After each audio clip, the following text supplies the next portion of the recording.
Assalamualaikum warahmatullahi ta'ala wabarakatuh. Pemirsa channel YouTube MZT Malang Raya yang dirahmati Allah Subhanahu wa taala, melanjutkan kajian kita di dalam kitab Ar-Risalah Al-Jami'ah karangan Al-Habibul Imam Ahmad bin Zain Al-Habsyi rahimahullahu taala sampai di dalam pembahasan syurutus shalah. Maka di dalam hal-hal yang berkaitan dengan sholat ini ada syarat-syarat sholat, dan juga ada rukun-rukun sholat, dan juga ada sunnah-sunnahnya sholat. Akan kita awali dengan syarat-syaratnya sholat, yaitu kita bagi menjadi dua bagian. Ada kalanya syarat wajib sholat dan juga syarat sah sholat. Karena mu'alif di sini tidak menyebutkan syarat wajib sholat, maka kita ambil dari kitab yang lainnya, yaitu bahwasanya syarat wajib sholat ini wajib bagi siapa saja, yaitu yang pertama adalah wajib bagi seorang yang muslim, maka tidak wajib bagi orang yang kafir. Wujuban tolabiyan, yaitu tidak wajib bagi dia tuntutan di dunia ini, tidak ada kewajiban, akan tetapi kelak di akhirat mereka akan dituntut kenapa mereka tidak melaksanakan sholat, sebagaimana firman Allah Subhanahu wa taala, "Ma salakakum fi saqar qalu lam nakum minal musallin." Apa yang menyebabkan kalian berada di neraka? Orang-orang kafir mengatakan qalu lam nakum minal musallin, yaitu kami tidak melaksanakan sholat. Dari ayat ini menunjukkan bahwasannya orang-orang kafir ini mukhatabun bi furu'i syar'iyyah, yaitu mereka pun tertuntut untuk melakukan furu'us syar'iyyah, akan tetapi ada satu hal yang menyebabkan ketika mereka melakukan ibadah tersebut tidak sah, yaitu karena mereka adalah non-muslim. Maka bisa kita katakan kepada orang yang kafir itu bukan sholatlah, akan tetapi masuklah Islam, kemudian laksanakanlah sholat. Ini untuk syarat wajib yang pertama. Syarat wajib yang kedua adalah al-bulugh, yaitu balik. Maka tidak wajib bagi anak kecil sobi yang belum balik, tidak ada kewajiban bagi dia, akan tetapi wajib bagi si wali untuk memerintahkan anak kecil mereka ketika berumur 7 tahun agar supaya mereka ini terbiasa untuk melaksanakan sholat ketika mereka masih kecil dan tidak meninggalkannya ketika mereka berkunjung dewasa. Sebagaimana sabda Rasulullah SAW, "Muru auladakum bis-sholati wa hum abna'u sab'in." Perintahkanlah anak-anak kalian untuk melaksanakan sholat ketika mereka berumur 7 tahun, wadribuhum wa hum abna'u ashrin, dan pukullah mereka. Yaitu diperbolehkannya memukul di sini adalah dzarbut ta'dzib, pukulan didikan, sebagai agar supaya mereka ini ada rasa takut, efek jerah ketika mereka meninggalkan sholat ketika mereka berumur 10 tahun. Maka oleh karena itu pentingnya bagi orang tua untuk mendidik anaknya sejak kecil agar supaya mereka tidak meninggalkan sholat ketika mereka dewasa. Ini untuk syarat yang kedua. Syarat yang ketiga adalah al-aql, yaitu berakal. Maka tidak wajib bagi orang yang gila, tidak wajib bagi orang yang gila, dan selama akal masih melekat di dalam diri manusia, maka tidak ada istilah gugur kewajiban sholat. Sebagaimana Al-Imam Al-Habibul Imam Ahmad Masyhur bin Thaha Al-Haddad, beliau mengatakan di dalam mandumah beliau mengatakan, madamatil insani yahwil akla la tasqutu sholatu anhu asla. Selama manusia ini masih berakal, maka tidak ada istilah gugur kewajiban sholat darinya. Kemudian yang keempat adalah an-naqa anil haidhi wan nifas, yaitu bersih dari haid dan juga nifas. Maka tidak ada kewajiban bagi orang yang haid, bahkan haram bagi mereka untuk melaksanakan sholat. Haram, tidak boleh bagi mereka untuk melaksanakan sholat, dan tidak wajib bagi mereka untuk mengqadai sholat yang mereka tinggalkan ketika mereka dalam keadaan haid. Sebagaimana perkataan Sayyidatuna Aisyah, beliau mengatakan, kunna nu'maru biqada'i sholati kunna nu'maru biqada'i shaumi wa la nu'maru biqada'i sholah, yaitu kita orang-orang perempuan diperintahkan oleh Allah Subhanahu wa taala untuk mengqadai puasa, akan tetapi untuk sholat tidak ada kewajiban mengqadainya. Maka bagaimana sekarang kalau seandainya saja orang yang haid ketika mereka meninggalkan sholat kemudian ada inisiatif untuk mengqadainya, bagaimana status sholatnya? Di sini ada beberapa pendapat para ulama. Ada yang mengatakan bahwasannya ketika si perempuan ini memiliki sholat faitah, yaitu sholat kodok yang belum dia kodoi, maka sholat yang dia niatkan untuk mengkodoi sholat yang dia tinggalkan ketika haid ini jatuhnya adalah untuk mengkodoi sholat yang dia tinggalkan di waktu selain haid. Atau ada pula yang mengatakan bahwasanya jatuhnya adalah nafilah mutlakoh, yaitu sholat sunnah mutlak. Ini ada beberapa pendapat, ini adalah beberapa pendapat para ulama. Ini adalah 4 syarat wajibnya sholat. Maka sekarang kita akan membahas tentang syarat-syaratnya sholat, syarat-syarat sahnya sholat sebagaimana yang disebutkan oleh muallif. Muallif mengatakan wa yushtaratu li sihhatis sholati, dan disyaratkan untuk agar supaya sholat yang kita lakukan ini sah, yang pertama adalah ma'rifatu dukhulil waqti biyakinin. Dia harus mengetahui masuknya waktu, yaitu harus tahu masuknya waktu, bukan masuknya waktu itu sendiri, harus ma'rifah, mengetahuinya. Biyakinin, dengan dia meyakini bahwasanya memang betul-betul waktu ini telah masuk, yaitu misalkan ketika dia ini melihat tulu'ul fajri dan juga zawalu syamsi, maka dengan tulu'ul fajr tersebut menunjukkan bahwasannya masuk waktu sholat subuh. Atau dengan tenggelamnya matahari, ini menunjukkan bahwasanya masuk waktu sholat maghrib. Maka dengan dia melihat dengan mata kepalanya sendiri, maka dia yakin bahwasanya sholat sudah masuk, baru sah ketika dia melaksanakan sholat dengan keyakinan bahwasanya waktu sholat telah masuk. Atau mungkin dengan kita mendengarkan azan, yang mana azan tersebut iktimat bersandaran dengan waktu sholat yang telah ditentukan di waktu di daerah tersebut, maka ini pun juga dengan dia meyakini bahwasanya waktu sholat ini telah masuk, kemudian dia melaksanakan sholat, sholatnya dianggap sah. Au ijtihadin, atau dengan ijtihad, yaitu dengan ijtihad dia berusaha untuk supaya tahu masuknya waktu sholat, yaitu dia mengira-ngira apakah ini sudah masuk waktu sholat atau belum, yaitu misalkan dengan dia menggunakan khiyatoh wasinaah, atau dia menggunakan sebagaimana yang dilakukan oleh para sahabat ataupun ulama-ulama terdahulu. Mereka mengkira-kira dengan bacaan Al-Quran. Misal kita mengetahui masuknya waktu maghrib dengan ghurubi syams, kemudian kita kalkulasikan antara maghrib dengan isya, dengan sekiranya seseorang ini membaca Al-Quran sebanyak 1 juz atau 2 juz baru masuknya waktu isya, yaitu dengan ijtihadnya dia sendiri, dengan usahanya dia sendiri.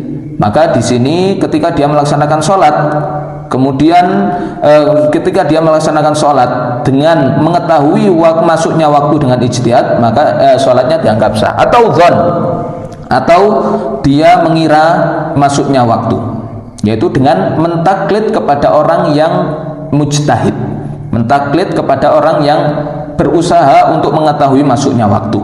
Kemudian fa in shallama asyakki, apabila seseorang ini sholat sedangkan di dalam dirinya ini dia ada keraguan-raguan, yaitu asyak tajwizumri'in amraini, yaitu seseorang ini imbang 50% 50%, ini sudah masuk waktu sholat atau belum.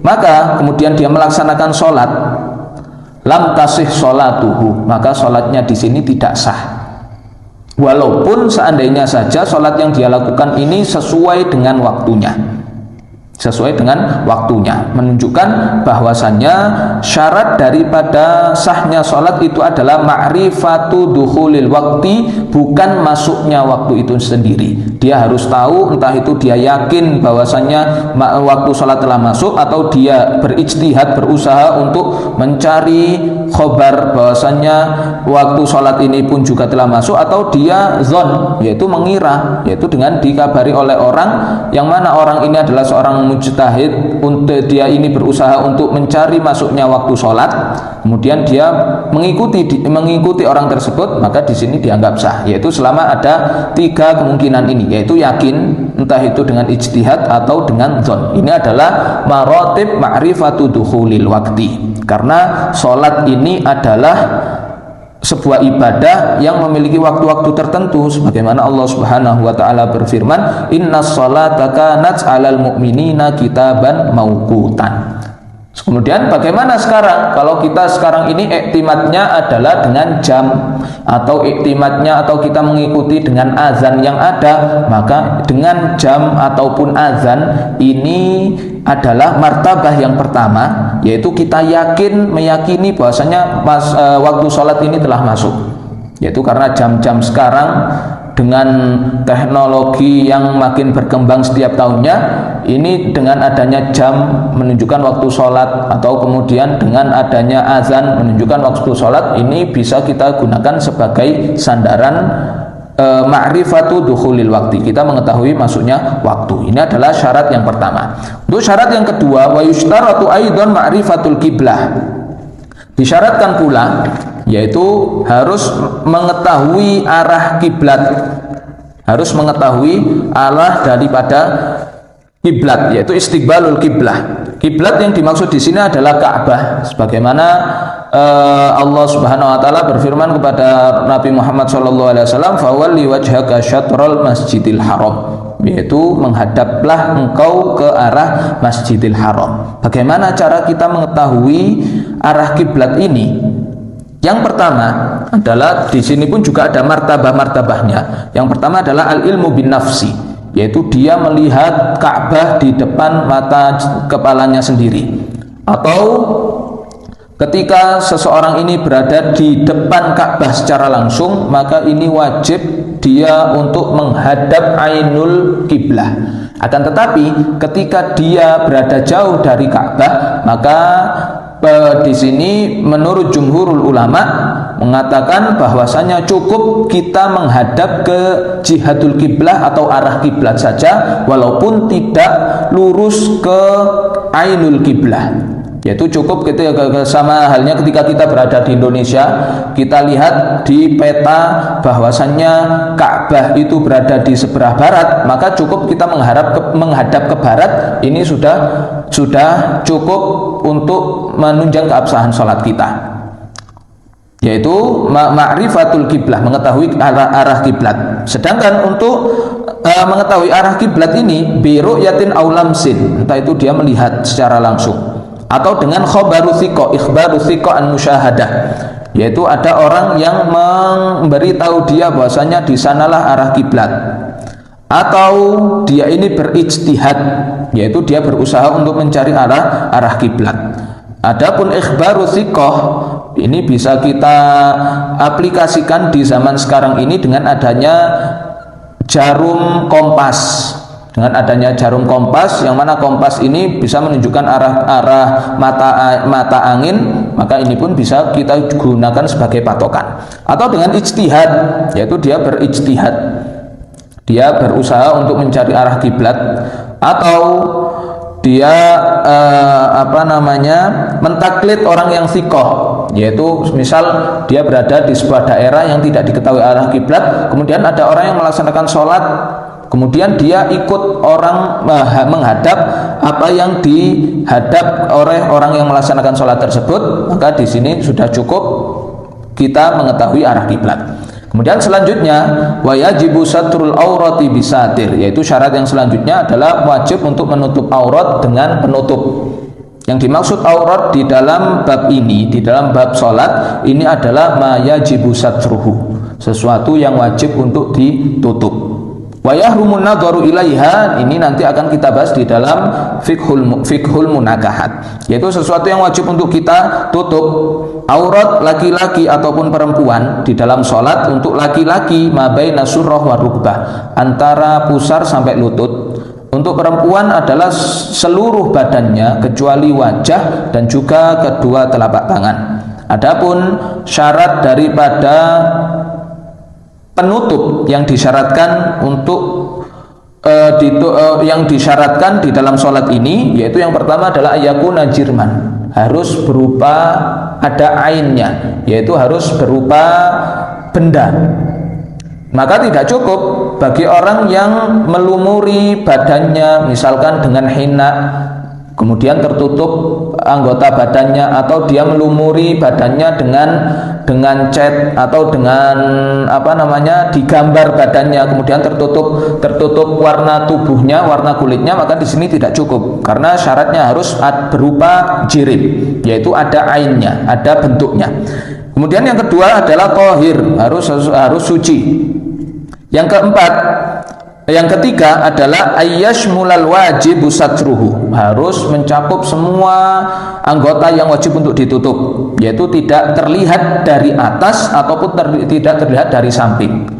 Maka tidak masalah apabila terlihat dari bawah. Yang keempat, mani'an lilaunil basyarah, yaitu menutupi seluruh warna kulit.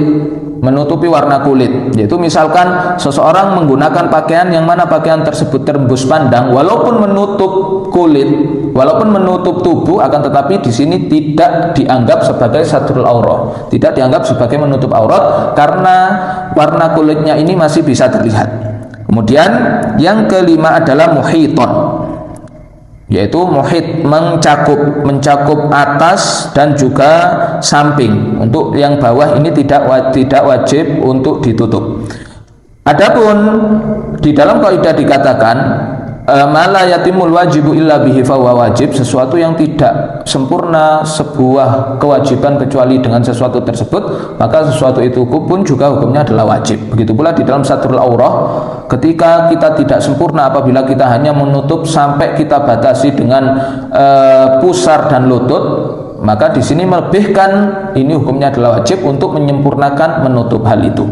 Kan tetapi bukan berarti ketika seorang laki-laki ini hanya dengan menutup antara pusar sampai lututnya saja ini sholatnya sudah dianggap sah, kemudian dia tidak memakai pakaian atau hanya memakai menutup anggota badan yang wajib ditutup saja.